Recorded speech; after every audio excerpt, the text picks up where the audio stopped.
আসসালামু আলাইকুম বন্ধুগণ, আমাদের ভিডিও আপনাদের কেমন লাগছে একটু কমেন্ট করে জানাবেন। আর আমাদের ভিডিও যদি ভালো লেগে থাকে তাহলে পাশে থাকা বেল আইকনটি বাজিয়ে দিবেন। ধন্যবাদ সবাইকে।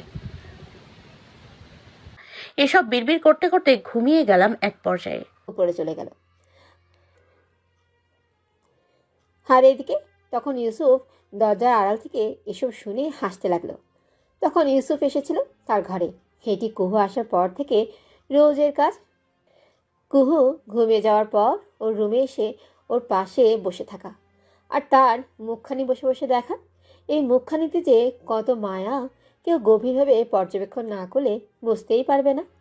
কখনো কখনো ওর অজান্তে অনেকবার চুমুও খেয়েছে ইউসুফ, কিন্তু বেচারি এতই ঘুম কাতুরে পাগলি মেয়ে।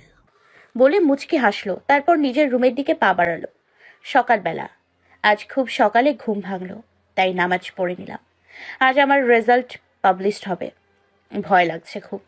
দোয়া করছি যেন 4 পয়েন্ট সামথিং পাই, তাহলে পাবলিক ইউনিভার্সিটিতে অ্যাপ্লাই করতে পারবো। তার সাথে আনন্দ যে এখান থেকে আজ চলে যাব ইয়াহু। তাড়াতাড়ি রেডি হয়ে ব্যাগপত্র নিয়ে নিচে নেমে আসলাম। নানুমা কই? চল, এখন না বের হলে 2টার আগে পৌঁছতে পারবো না। হ্যাঁ বুড়ি, আসছি। আন্টিমার কাছে আর মামার কাছে বিদায় নিয়ে গাড়িতে উঠে বসলাম। আসার সময় সাইকোকে দেখলাম না, হয়তো ঘুমোচ্ছে। আমার জন্য ভালোই হয়েছে, ভালো হয়েছে বেঁচে গেছি। মনে মনে খুব খুশি হয়েছি। এবার কাকে জ্বালাবি সাইকো? এদিকে ইউসুফ মাত্রই বাসায় ঢুকে জানতে পারে তার দাদু চলে গেছে। সাথে সাথে তার মেজাজ খারাপ হয়ে গেল। তারপর কিছু একটা ভেবে তার মার ঘরে পা বাড়ালো। মম, আসতে পারি? কিচ্ছু বুঝতে পারে না। ইউসুফ এসে আরে এসো ইউসুফ। পাপা, আমি কিছু বলতে চাই। বলো। আচ্ছা, আমরা যেহেতু বিদেশে ছিলাম তাই হয়তো দাদু আমাদের সাথে থাকেন না বা কুহুর জন্য যেতে চাননি। তো এখন আমরা বিডিতে আছি, উনি কেন আলাদা থাকছে? আমিও কাল মাকে এ কথা অনেকবার বুঝিয়েছি, তিনিও কুহুর পড়াশোনার জন্য আসতে চাইছেন না। তো এখন কুহুর এক্সাম শেষ, ওই এখানে ভার্সিটিতে ভর্তি করে দেবনি আমরা, তাহলেই তো হয়। তাও ঠিক। আচ্ছা, আমি মার সাথে কথা বলছি। পাপা, তোমার বলতে হবে না, তুমি বললে হয়তো না করে দেবে। যা করার আমি করছি। ভেবে হেসে দিল। ইউসুফের বাবা বললেন, ময়মনসিংহে ঢুকে গেছো অনেকক্ষণ, কিন্তু জ্যামের কারণে আটকে গেছি ব্রিজে। কলেজে এসে গেছি। নানুমা আমাকে কলেজে নামিয়ে বাসায় চলে গেছে। গেটের সামনে যেতেই আমার ফ্রেন্ডসরা দাঁড়িয়েছিল। আমাকে দেখে দৌড়ে সবাই কাছে এলো আর আমরা গ্রুপ হাগ করলাম। রেজাল্ট জেনে বাসায় চলে আসলাম। সাথে লিজাকে নিয়ে আসলাম, পার্টি করবো আজ তাই। ওমা, এত ডেঞ্জারাস সাইকো তোর ভাই।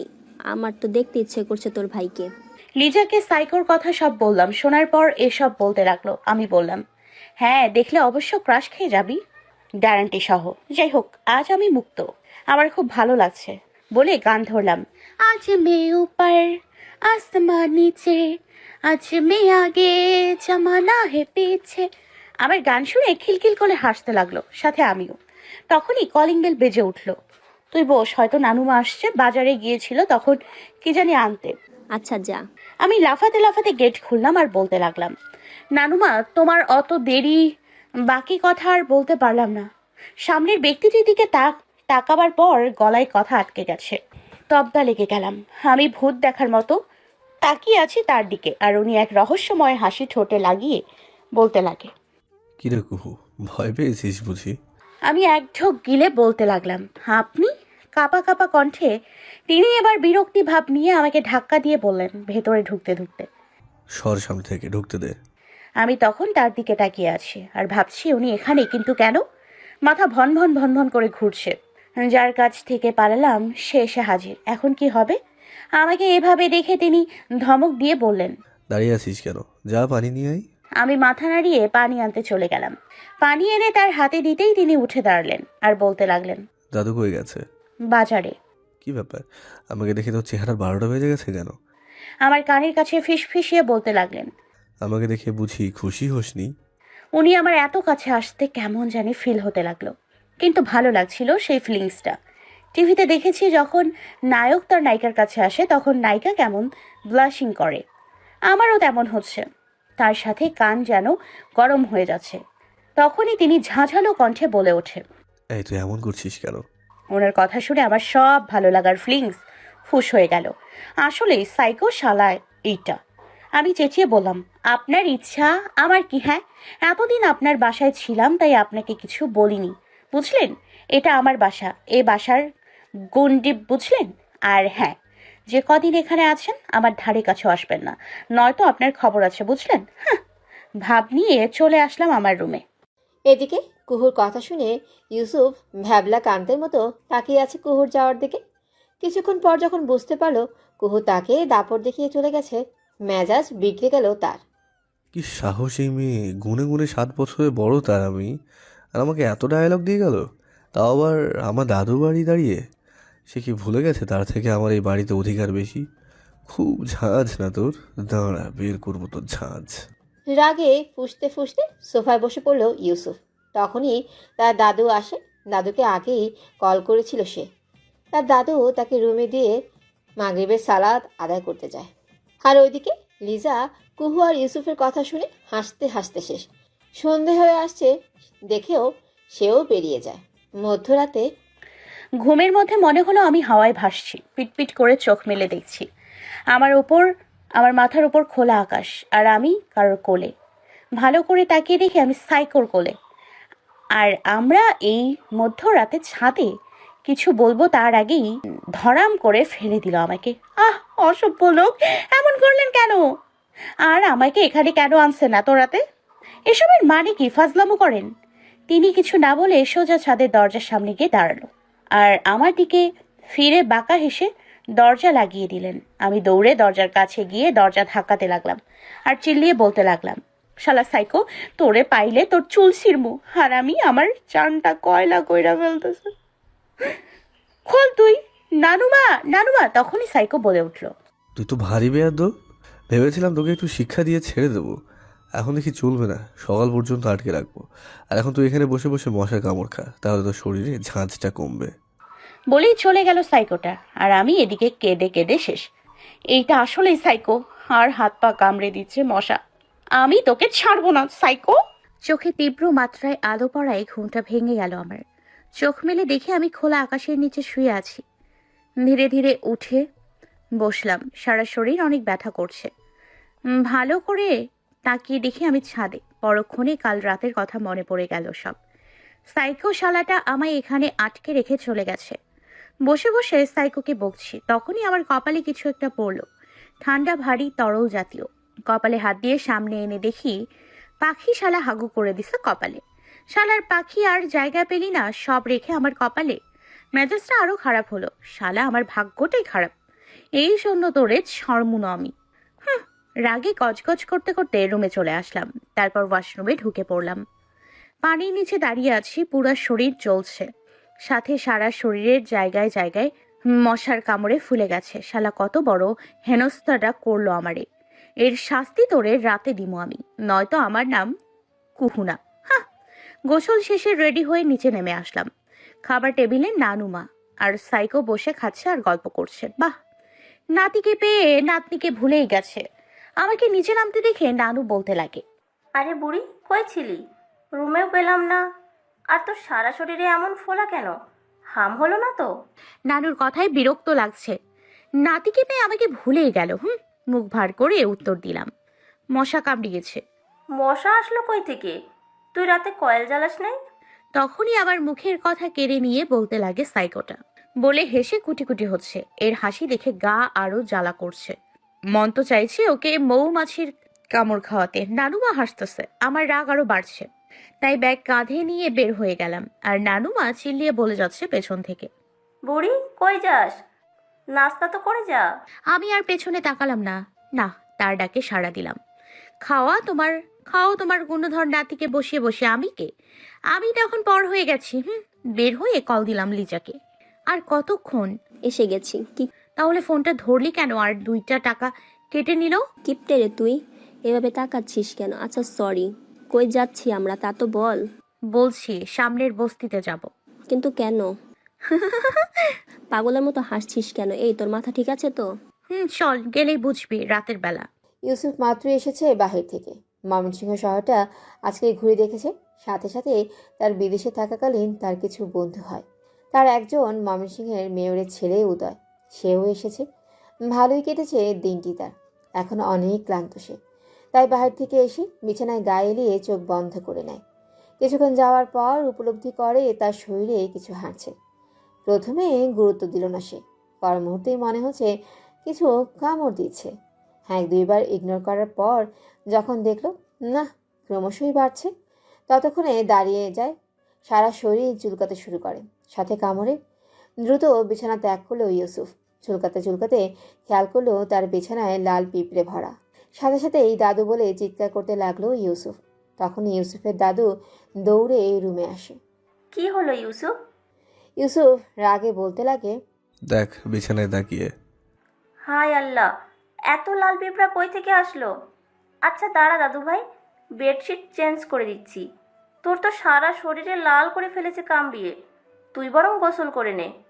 ইউসুফ রাগে ফুঁসতে ফুঁসতে ক্যাবিনেটের ভেতর থেকে তোয়ালে নিতে লাগলো। তখনই শুনল তার দাদুর বিড়বিড় করে কিছু কথা বলা। বুঝলাম না কি হচ্ছে।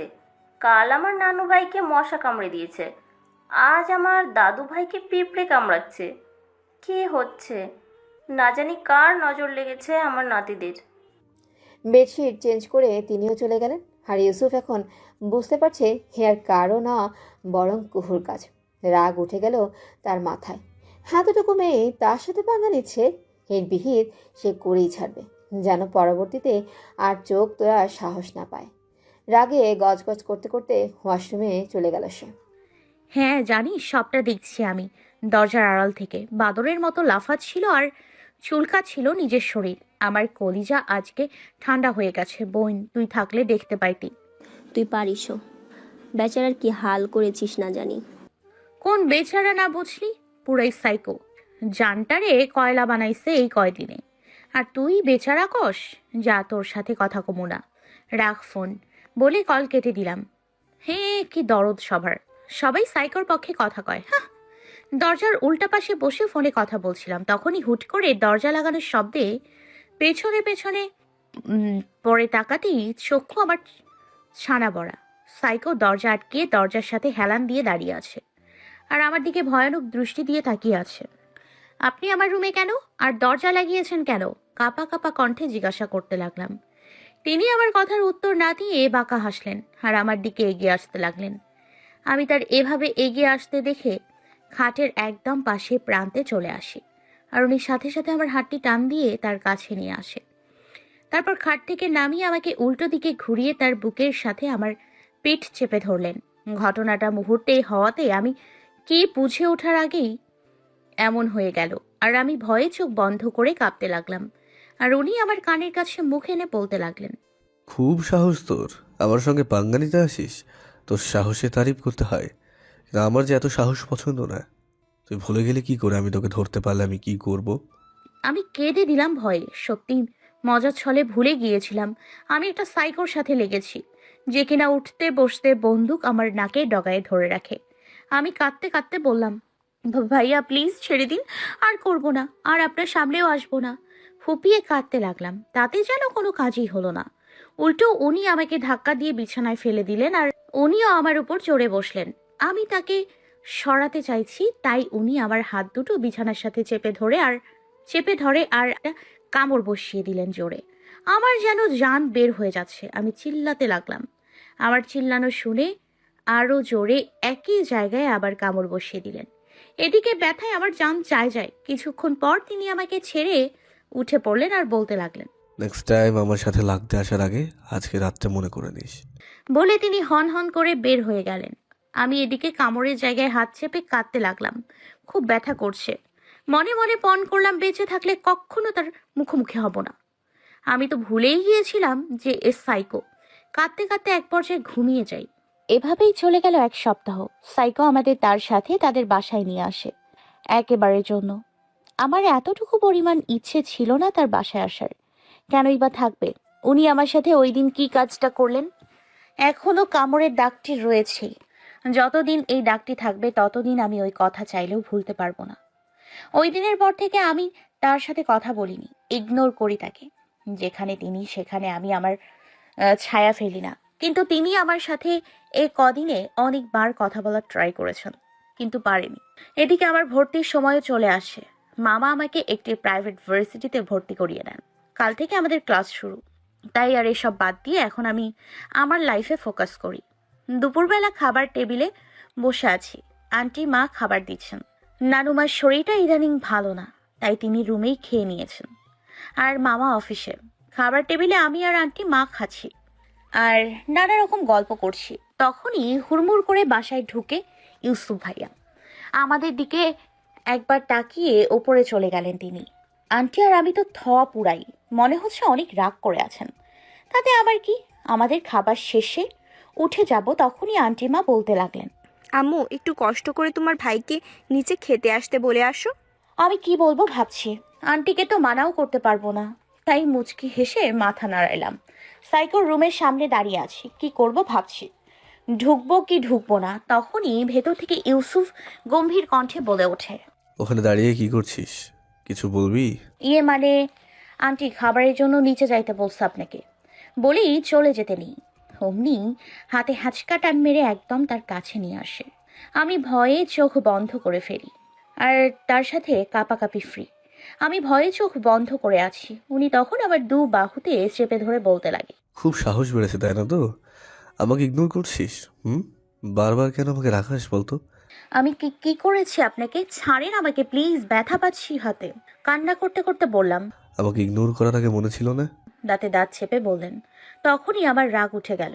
তাকে ধাক্কানোর পর যখন তাকে সরাতে পারছিলাম না, তখনই চিৎকার করে বলতে লাগলাম, কি পেয়েছেন কি? হ্যাঁ আমাকে, আপনি আমাকে ছাড়ুন, নয়তো আন্টি আমি সব বলে দিব। হাত ছাড়ানোর চেষ্টা করতে করতে বললাম। তখনই তিনি আরও জোরে ধরলেন হাত, আর সাথে আমাকে তার আরও কাছে নিয়ে আসলেন, আর আরেক হাত দিয়ে কোমরে চেপে ধরলেন জোরে। মনে হচ্ছে তার নখ আমার জামার উপর দিয়েই গিথে যাচ্ছে শরীরে। আমি আরো জোরে কেঁদে দিলাম, আর কাঁদতে কাঁদতে বলে উঠলাম, আমি আন্টি মাকে সব বলে দিব, আপনি একটা অসভ্য। তখনই তিনি আমার হাত ছেড়ে দিলেন। আমি হাত ছাড়া পেয়ে তাকে ধাক্কা দিতে লাগলাম, কিন্তু ব্যর্থ হচ্ছি। উনি আমার কোমরে একইভাবে ধরে আছেন। আমার কথাগুলো শুনে তিনি একপাশে হেসে অন্য হাত দিয়ে আমার গালে হাত রাখলেন। ওনার এমন কাজে ভয় আরো বাড়তে লাগে। কি করতে যাচ্ছেন বুঝতেছি না। আমার কান্না তখন আপনিতেই বন্ধ হয়ে গেছে, কিন্তু চোখ দিয়ে পানি পড়ছেই। তিনি ধীরে ধীরে আমার গালে তার হাত দিয়ে স্লাইড করতে করতে নিচে আমার ঘাড়ের পেছনে নিয়ে গেলেন, আর ধীরে ধীরে আমার ঘাড়ের ওপর থেকে চুলের কাছে নিয়ে আসলেন। ওনার এই কাজে আমার কাঁতুকুতু লাগছে অনেক। অন্য সময় হলে হয়তো হেসে দিতাম, কিন্তু এখন বড় বড় চোখ করে তাকিয়ে আছি তার দিকে। তখনই চুলের টান অনুভব করি, কারণ উনি আবার কিছু চুল তার হাতের মুঠে নিয়ে আমাকে তার আরও কাছে নিয়ে আসে, আর আমি আমার চুল ছাড়াতে ব্যস্ত হয়ে পড়ি। ব্যথায় আমার জান বের হয়ে যাচ্ছে। তখনই তিনি আমার কোমর থেকে হাত সরিয়ে আমার নিচের ঠোঁটে তার হাত দিয়ে জোরে চেপে ধরে বলতে লাগেন, বাহ, তাই নাকি? কি বলবি? তা মমকে কি বলবি? কি অসভ্যতা করেছি তোর সাথে? তোর এই গোলাপি ঠোঁটে কিস করেছি না? তো গলায় লাভ বাইট দিয়েছি নাকি তোর বুকে? কোনটা? আমি ওনার হাত আমার ঠোঁটের উপর থেকে সরিয়ে নিজের সব শক্তি দিয়ে ধাক্কা মারলাম। তাতে উনি আমার থেকে কিছুটা দূরে সরে গেলেন, আর আমি সাথে সাথে দৌড় দিতে লাগলাম, কিন্তু ব্যর্থ হলাম। উনি আমার চুল ধরে টান দিলেন জোরে, আর আমি তার কাছাকাছি এসে পড়ি, আর উনি আমার চুল ছেড়ে আমার হাত ধরে টেনে দেয়ালের সাথে চেপে ধরে ফিসফিস করে বলতে লাগলেন, আমি তো তোর সাথে অসভ্যতা আমি করেছি তাই না? তুই জানিস অসভ্যতা আমি কি? এখন যদি তোর ছোটে চুমু খাই, তোর গায়ে জায়গায় জায়গায় টাচ করি, তাহলে হবে অসভ্যতা আমি। এখন বল, করবো? না না না ভাইয়া প্লিজ, আমাকে ছেড়ে দিন, আমি কিছু বলবো না কাউকে প্লিজ। জোরে জোরে কেঁদে দিলাম এবার। তখন তিনি ধীরে ধীরে বলতে লাগেন। এক শর্তে। তিনি আমার সামনের চুলগুলো কানের পেছনে গুজে দিতে দিতে বললেন। আমি কাঁপা কাঁপা কণ্ঠে বলতে লাগি, কি? তখনই তিনি বলতে লাগেন, আমার চোখে পানি মুছে দিতে দিতে, আজকে পর থেকে আমি যা বলবো সব শুনতে হবে। উঠতে বললে উঠবি, বসতে বললে বসবি। বাঁকা হেসে বলতে লাগেন তিনি। আমি মাথা ঝাঁকালাম। তখনই তিনি ছেড়ে দিলেন। আমি দৌড়ে আমার রুমে চলে আসি, আর বালিশে মুখ গুজে কাঁদতে লাগি। কেন এমন করেন উনি আমার সাথে?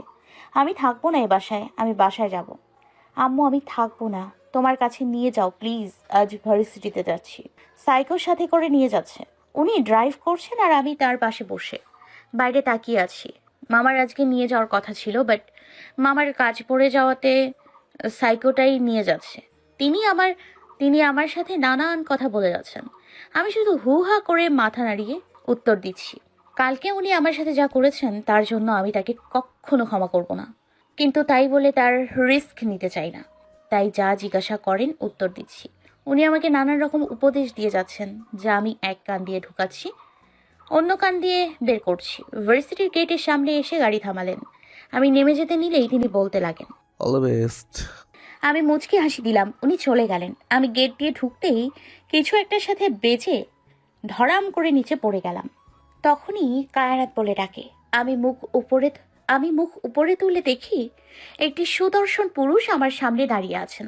আমার কেন জানি তাকে খুব চেনা চেনা লাগছে, বাট মনে করতে পারছি না কই দেখেছি। আমি আমার শরীরের কাপড় ঝাড়ছি আর চোখে তাকে দেখে যাচ্ছি। না, আমার অবস্থা এখন এমন হচ্ছে, পেটে আছে কিন্তু মুখে নেই। তখনই লোকটি বলে উঠল, কায়নাত, কেমন আছো? আমাকে চিনতে পারছো না? আমি রিয়ান, ওই যে সেদিন পার্কে আমাদের দেখা হলো। ও হ্যাঁ, মনে পড়েছে। আপনাকে কিভাবে ভুলতে পারি? আপনার জন্য পুরো 3 ঘন্টা হাত ধুইতে হয়েছে। শেষের কথাটি বিড়বিড় করে বললাম, আর কথাগুলো মুখে মেকি হাসি দিয়ে বললাম। তাই এখানে কেন? ভার্সিটিতে মানুষ কেন আসে?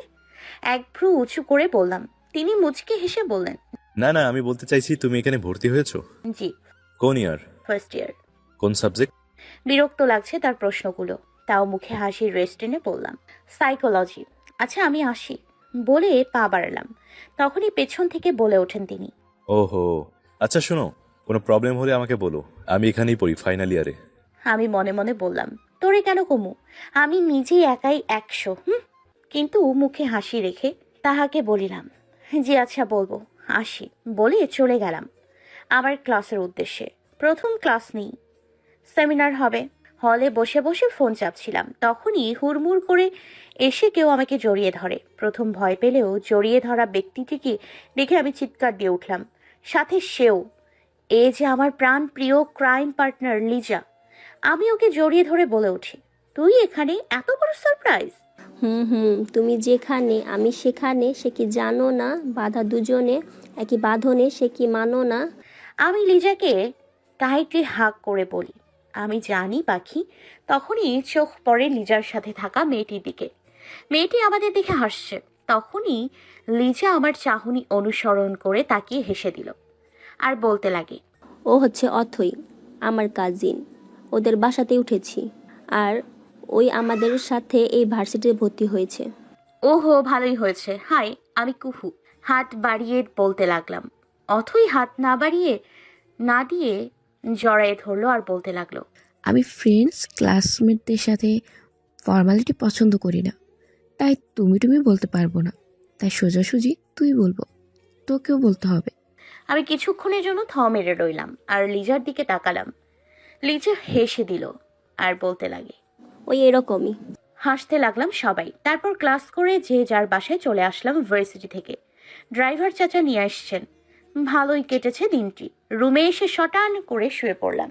আজ ক্লান্ত লাগছে খুব। তখনই বেডের সাইডে টেবিলের ওপর একটি গিফট বক্স দেখতে পেলাম। গিফট কে দিল ভাবতে ভাবতে বক্সটি কাছে নিয়ে আসলাম। বক্সটি খুলে তো আমি পুরাই থ হয়ে গেলাম। একটি নিউ ব্র্যান্ডের আইফোন, তার সাথে একটি লেটার। ফোনটি রেখে লেটারটা খুললাম। অবাক লাগছে, এই ইন্টারনেটের যুগে লেটার আমায় কে দিল, তার সাথে এই ফোন, তাও এত দামি। লেটারটা খুললাম। লেটারটা খুলতে 180 ভোল্টের শক খেলাম। চোখগুলো বড় বড় করে এক দফা চিঠির ওপর নিচ দেখে দিলাম। এই যে মিস্টার সাইকোর চিঠি। উনি আমাকে চিঠি লিখেছেন, বিশ্বাসই হচ্ছে না। চিঠি পড়ে তো ভয়ে আত্মা বেরিয়ে যাওয়ার উপক্রম। শালা সাইকো চিঠির মাঝেও সাইকোগিরি করছে। ভাবা যায় চিঠিতে লেখা। দেখ, এই প্রিয় টিও দিয়ে আমার পক্ষে চিঠি লেখা সম্ভব না, তাই প্রিয় ক্যান্সেল। এখন হয়তো ভাববি চিঠি কেন লিখছে। দেখ, তোর সাথে বিগত কদিন যাবৎ খুব রুড ছিলাম, জানি অনেকটা কষ্ট দিয়ে ফেলেছি তোকে, তার জন্য সরি। আমি কাউকে কখনো সরি বলি না, তুই ফার্স্ট। তাই বলে আবার নাচতে শুরু করে দিস না। আর ভার্সিটিতে গিয়েছিস বলে পেখম তুলে নাচতে হবে না, আকাশে উঠতে হবে না, মাটিতেই থাকিস। আর হ্যাঁ, ছেলেদের থেকে 10 হাত দূরে থাকবি, নয়তো তোর জন্য সেটা ভালো হবে না, বুঝলি? আর হ্যাঁ, খাবার দাবার সময় মতো করবি, সারাদিন এখানে সেখানে ধেই ধেই করে ঘুরে বেড়াবি না। আমি নেই বলে যা ইচ্ছে তা করবি না। এটা ভাবিস না যে আমি নেই। আমার নজর কিন্তু তোর সাথে সব সময় আছে। তাই বলে ভ্যাবলার মতো সিসিটিভি ফুটেজ খুঁজতে যাস না। আমি এতটা চিপ মাইন্ডেড নই যে তোর নামে ক্যামেরা ফিট করব। তাই বলে এতটা ভালো নই, তো সাবধানে থাকিস। আমার কথা খেলাফ হলে না তোর জন্য ভালো হবে না। যেদিন বাংলাদেশে ফিরবো তাহলে সেদিন তোর জন্য কাল হয়ে দাঁড়াবে। So be careful. ভালো থাকিস, বাই। খুব শীঘ্রই ফিরবো। ওনার লেটার পড়ে আমি স্তব্ধ। এটা লেটার ছিল না, ছোটখাটো হুমকি। আল্লাহ প্লিজ সেভ মি। তার মানে সাইকো বাসায় নেই, কিন্তু গেল কই? জাহান নামে চৌরাস্তায় যাক, আমার কি, বাট ফোনটা সুন্দর। ফোনটা অন করলাম, ক্যামেরা সেটিং দেখলাম। বাহ, এখন আবার টিকটক আরও সুন্দর করতে পারবো। ইয়াহু! না চাইতেও সাইকো তোরে ধন্যবাদ। ফোনটা চার্জ দিয়ে নিচে নেমে আসলাম। নিচে এসে জানতে পারলাম বিজনেসের কারণে আপরুট গেছে, তাও 2 মাসের মতো নাকি সময় লাগবে আসতে। মামাও নাকি গেছেন সাথে। আমার যে কি খুশি লাগছে কি বলবো, নাচতে ইচ্ছে করছে। যাই হোক, 2 মাস শান্তি পাবো তো। পরের দিন ভার্সিটিতে গেলাম। আজ ভার্সিটিতে তেমন ক্লাস ছিল না, তাই লিজ, আমি, তাথই মিলে পার্কে চলে আসলাম। কতক্ষণ ঘুরলাম, তারপর ফুচকা খেতে গেলাম। ফুচকা খাওয়া শেষে একটা লেকের ধারে হাঁটতে লাগলাম 3 জনে। এর মাঝে লক্ষ্য করলাম 2টি ছেলে আমাদের কখন থেকে পিছু নিয়েছে। প্রথমে মনের ভুল ধারণা ভেবে ইগনোর করলাম, কিন্তু পরবর্তীতে দেখি আমরা যেখানে যেখানে তারাও সেখানে সেখানে। এবার ডাউট হলো। তাথই আর লিজকে সব বললাম, তারাও খেয়াল করলো। তারপর আরো কনফার্ম হওয়ার জন্য অথই বলে উঠল, এক কাজ করি, আমরা সামনে গিয়ে ওই গাছটায় লুকিয়ে পড়ি। যদি তারা আমাদের খোঁজে তাহলে আমরা কনফার্ম হয়ে যাব তারা আমাদের ফলো করছিল। যা ভাবা তাই কাজ। আমরা সামনে গিয়ে লুকিয়ে পড়লাম। লুকিয়ে দেখতে লাগলাম, তখনই বুঝতে পারলাম আমাদের ফলো করছে। তখনই আমাদের ছেলেগুলো না পেয়ে কাউকে কল করলো, তারপর তারা সেখান থেকে চলে গেল। আমরা যেন হাফ ছেড়ে বাঁচলাম। মজাও লাগছিল তাদের, আমরা মজাটা দেখালাম। তারপর আমরা হাসি হাসি করতে করতে চলে গেলাম। এভাবে কেটে যায় কিছুদিন। হাসি ঠাট্টা তামাশা করে দিন পার করলাম আমরা। এরই মাঝে কিছু নিউ ফ্রেন্ডস হয়েছে। আর আর রিজনের সাথে ভালো ফ্রেন্ডশিপ হয়ে গেছে। তিনি ভার্সিটিতে অনেক হেল্প করেন আমাদের। রাতে পড়তে বসছি, নতুন বই সবকিছু ঘেটে ঘেটে দেখছি। তখনই টুংটাং করে আমার ফোন বেজে উঠলো। ফোনটা রিসিভ করতেই ফোনের ওই পারের ব্যক্তিটির ভয়েস শুনে জমে গেলাম ভয়ে। ব্যক্তিটির রীতিমতো ধমকানি শুরু করেছে। আমি সাথে সাথে ফোন কেটে দিলাম। আর তখনই একটি মেসেজ আসলো ফোনে। কাঁপা কাঁপা হাতে ফোনটি তুলে স্ক্রিনে মেসেজটি দেখে আরো ভয় লাগতে লাগলো। আবার কল আসলো। হ্যালো। তো সাহস তো কম নয়, তোকে না করার পরেও তুই আমার কথার খেলাপ করলি। হ্যাঁ, এখন দেখে থাকলে আর আমার সামনে পেলে না তোকে আমি চিবিয়ে খেতাম। আমি এদিকে ভয়ে ফ্রিজ হয়ে যাচ্ছি, তাও আমতা আমতা করে বললাম, কি করেছি আমি? কি করেছিস তুই জানিস না? তোকে বলিনি তোর উপর আমার নজর আছে? তারপরেও তুই কিভাবে ছেলেদের সাথে ঢলাঢলি করিস? খুব শখ না? হ্যাঁ। এবার আমার রাগ উঠে গেল। আমি চিল্লিয়ে তাকে বলে উঠলাম, আমার লাইফ আমি কি করব না করব আপনি বলার কে? হু আর ইউ? আমি যেভাবে ইচ্ছে চলবো, আমি আমার মর্জি। ফার্দার আমাকে কল করবেন না বলেই কল কেটে দিলাম। আমার নাম্বারটা ব্ল্যাক লিস্টে ফেলে দিলাম। ঝুলা থাকে এবার।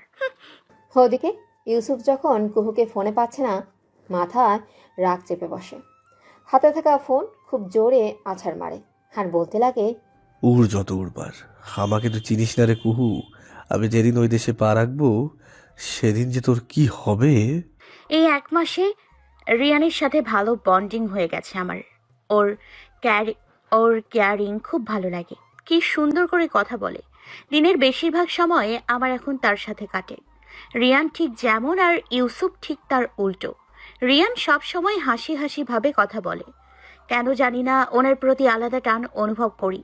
ইদানিং উনি আমাকে রাতেও কল করেন। মাঝে মাঝে কথা বলতে বলতে সকাল হয়ে যায়।